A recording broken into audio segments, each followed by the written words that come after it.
Ne oldu Paşinyan? Yol çekirdin Cebrail'e. Reks edirdin. Ne oldu be status? Cehenneme geçti status.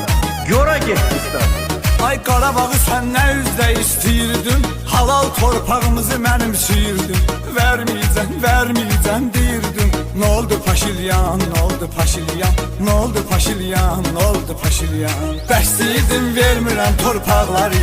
Nə oldu Paşilyan, nə oldu Paşilyan? Qaçdı getdi erməni alçaqları.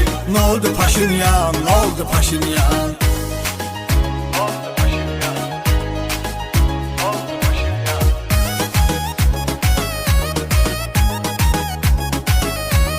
Daha diliniz çıxmasın artıq susun. Gedib dalında gizlənirdin Rusun. Cəhənnəmə getdi mi statusun?